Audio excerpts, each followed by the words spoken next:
अयोध्या का यह मामला है जिसमें अयोध्या में मोइन खान जो समाजवादी पार्टी का नेता है, अयोध्या के सांसद की टीम का सदस्य है, 12 वर्षीय एक नाबालिग बच्ची के साथ दुष्कर्म का कृत्य में शामिल पाया गया।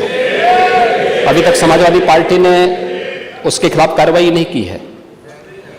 मैं ये नहीं समझ पा रहा हूं कि ये सब क्या है। अब क्या ये कोई समाजवादी पार्टी ना बोले?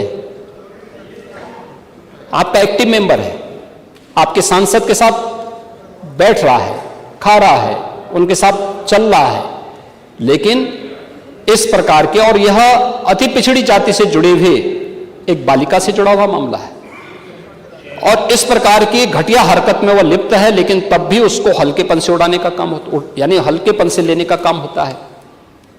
ये घटनाएं क्या दिखाती हैं? कल ही हरदोई में एक दुर्भाग्यपूर्ण घटना घटित हुई और हरदोई में घटित दुर्घटना में भी बीरे उर्फ वीरेंद्र यादव इस समाजवादी पार्टी का पूर्व जिलाध्यक्ष है।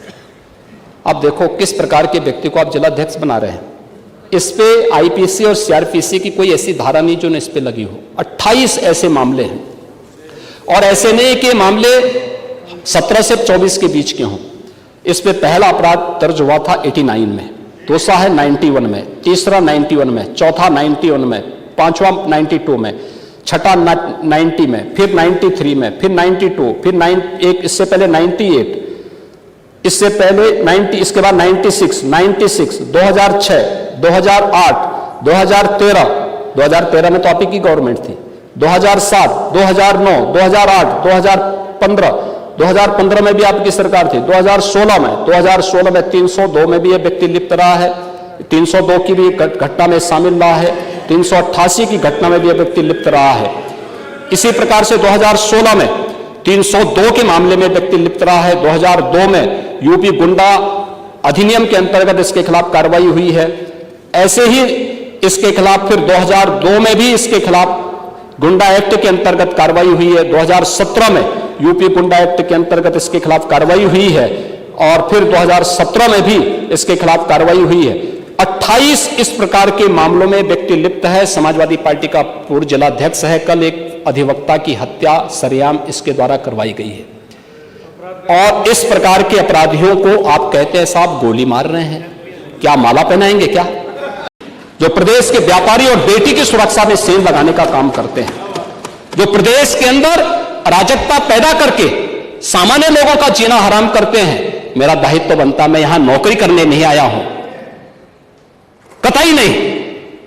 मैं यहां पे इस बात के लिए आया हूं कि अगर वो करेगा तो भुगतेगा भी फिर, और इसीलिए मैं यहां पे आया हूं कि हम लोग उससे लड़ेंगे। ये लड़ाई हमारी सामान्य लड़ाई नहीं है, ये प्रतिष्ठा की लड़ाई भी नहीं है। मुझे प्रतिष्ठा प्राप्त करनी होती है तो मुझसे से ज्यादा प्रतिष्ठा अपने मठ में मिल जाती है, कोई आवश्यकता नहीं मेरे लिए। लेकिन इस प्रकार के गुमराह भरे तथ्यों को लेकर क्या बातें हैं आप लोग बोलते हैं, इस प्रकार के अनावश्यक बातों की तरफ आप ध्यान कर, आप इस प्रकार की चर्चाएं करते हैं। 4 ठग थे। एक किसान एक बकरी लेकर के जा रहा था, तो चारों ठगों ने कहा कि इस किसान से बकरी कैसे ली जाए।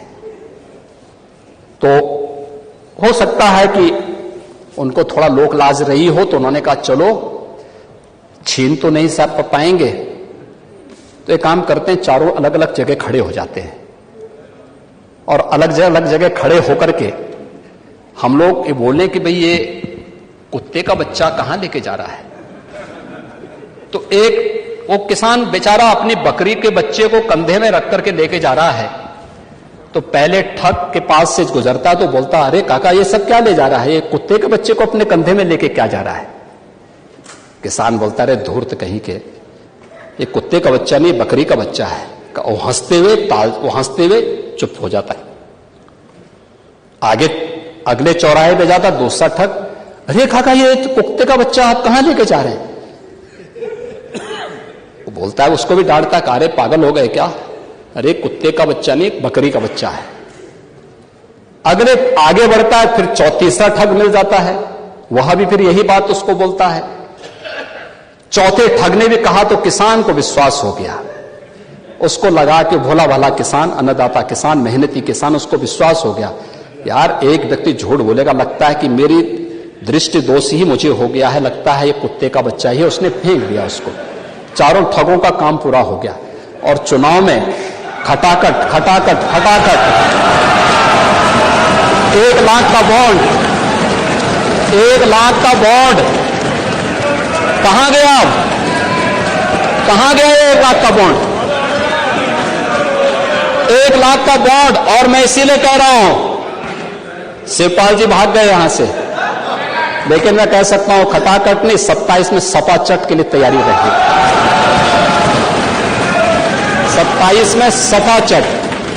1 लाख बॉन्ड के लिए हम लोग भी मांगेंगे हिसाब।